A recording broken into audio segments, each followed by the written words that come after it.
Okay, तो अब हम आगे बात करते हैं। सबसे पहले हम बात करते हैं मेमोरी के बारे में। मेमोरी तीन तरह की हो सकती है, इमीडिएट हो सकती है, रीसेंट हो सकती है और रिमोट हो सकती है। तो तीन तरीके की मेमोरी हो सकती है। इमीडिएट का मतलब अप टू 30 सेकेंड। अगर इसको जांचना हो तो उसके लिए एक डिजिट स्पान टेस्ट होता है। इसके अलावा एक सीरियल सब्सट्रैक्शन टेस्ट भी होता है हमारे पास। रीसेंट मेमोरी का मतलब अप टू 24 आवर्स। और रिमोट का मतलब when did India get independence. तो इस तरीके के रिमोट क्वेश्चंस की जो मेमोरी होती है उसे कहते हैं हम रिमोट मेमोरी। अब बात करते हैं साइको एनालिसिस। तो सिगमंड फ्रॉयड, इनका काफ़ी योगदान है इसके अंदर। इसके अलावा सिगमंड फ्रॉयड ने एक टोपोग्राफिकल मॉडल ऑफ माइंड बनाया है। इसके अंदर क्या है कि हमारी कॉन्शियसनेस के तीन लेवल होते हैं। एक तो कॉन्शियस लेवल होता है, एक प्री कॉन्शियस लेवल होता है और एक अनकॉन्शियस लेवल होता है। तो जो कॉन्शियस लेवल होता है उसके अंदर आते हैं हमारे थॉट्स, हमारे विचार और हमारे परसेप्शन। ये आते हैं कॉन्शियस लेवल पे।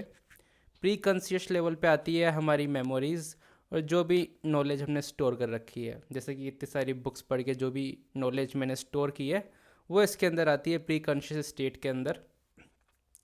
जो अनकॉन्शियस लेवल होता है उसके अंदर आता है वायलेंट मोटिव, इमोरल अर्जेस, हाँ, irrational wishes, fears, selfish needs, shameful experiences, unacceptable sexual desire. ये सब चीज़ें आती है हमारे अनकॉन्शियस माइंड के अंदर, अनकॉन्शियस लेवल। तो साइको एनालिसिस के अंदर एक ट्रिक होती है जिसे कहते हैं फ्री एसोसिएशन। तो ये फ्री एसोसिएशन क्या होता है? It aims to deepen yourself understanding by looking at whatever thoughts, words और images come freely to your mind। एक होता है पैराप्रैक्सिस। ये क्या होता है पैराप्रैक्सिस? पैराप्रैक्सिस का मतलब होता है slip of tongue to reveal unconscious wishes और एटीट्यूड। उसका एक अच्छा सा एग्जांपल है, hello I am your new predator. बोलना चाहता था सेनेटर लेकिन उसने कहा क्या? Predator, I mean senator. It makes sense. Transference और काउंटर ट्रांसफरेंस। काउंटर ट्रांसफरेंस में क्या होता है? डॉक्टर जो होता है वो पेशेंट के लिए फीलिंग डेवलप करता है और ट्रांसफरेंस के अंदर क्या होता है? Patient developing feeling for doctor. तो ट्रांसफरेंस और काउंटर ट्रांसफरेंस।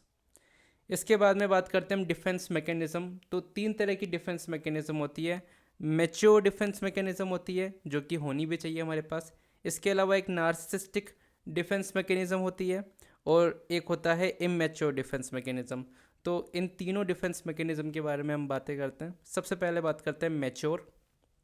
तो मैच्योर है तुम्हारी सांस, है, ठीक है। तो एस से हो गया सब्लिमेशन, ए से हो गया क्या? एल्ट्रुइज्म, ए से हो गया एंटिसिपेशन, एस से हो गया सपरेशन। ये वॉलंटरी होता है, वॉलंटरी डिफेंस मैकेनिज्म होती है। और एच से हो गया ह्यूमर। तो ये जो सांस वाले जो है ये these all are mature defence mechanism. इसके बाद में हम बात करते हैं नार्सिसिस्टिक डिफेंस मैकेनिज्म की।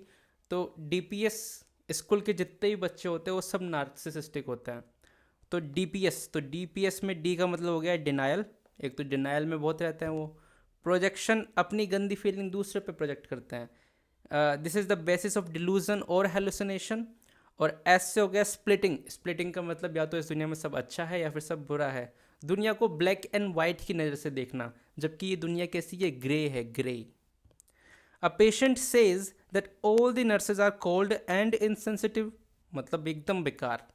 But the doctors are warm and friendly, मतलब बहुत ही बढ़िया। तो दुनिया को सिर्फ ब्लैक एंड वाइट की नज़र में देखना स्प्लिटिंग होती है, खराब तरीका है दुनिया को देखने का, because the world is grey, it's not black and white. Border line personality disorder जो होता है उसके अंदर भी कुछ ऐसी हरकतें होती है ना। तो इस गोना भी स्प्लिटिंग, उसमें स्प्लिटिंग देखने को मिलती है। और बॉर्डर लाइन जो पर्सनैलिटी डिसऑर्डर होता है उसका ट्रीटमेंट होता है कॉग्निटिव बिहेवियर थेरेपी। नहीं, हर जगह पे हम कॉग्निटिव बिहेवियर थेरेपी का यूज़ नहीं करते हैं। बॉर्डर लाइन पेशेंट की कंडीशन में हम यूज़ करते हैं डायलैक्टिकल। डायलैक्टिकल मतलब बैक एंड फोर्थ वार्तालाप। बिहेवियरल थेरेपी आई थिंक यही होता है, बाकी मुझे नहीं पता। इमेच्योर, ठीक है। तो आर से हो गया रिग्रेशन, ये इमेच्योर डिफेंस मैकेनिज्म है, रिग्रेशन बच्चा बन जाना। ए से हो गया एक्टिंग आउट और पी से हो गया पैसिव अग्रेसिव। और डिटेल में बात करते हैं रिग्रेशन की। A previously toilet trained child begins bed wetting again following the birth of a sibling. ठीक है, it is seen in neurosis. Regression neurosis के अंदर देखने को मिल जाता है। Acting out, throwing a book or punching on wall after a fight, seen in impulse control। ठीक है, a child who is victim of physical abuse now discuss the beating without any emotion। इसे क्या कहते हैं? इसे कहते हैं isolation of affect. ये एक फिनोमिना है जिसे कहते हैं isolation of affect. This is important. OCD में क्या क्या मिलता है, मतलब ओसीसीडी से लिंक एसोसिएशन, तो उसके लिए निमोनिक के दूरी, आइसोलेशन ऑफ अफेक्ट देखने को मिलता है, इनहिबिशन मिलता है, रिएक्शन फॉर्मेशन मिलता है, डिस्प्लेसमेंट मिलता है, अनडूइंग मिलता है। So this is all.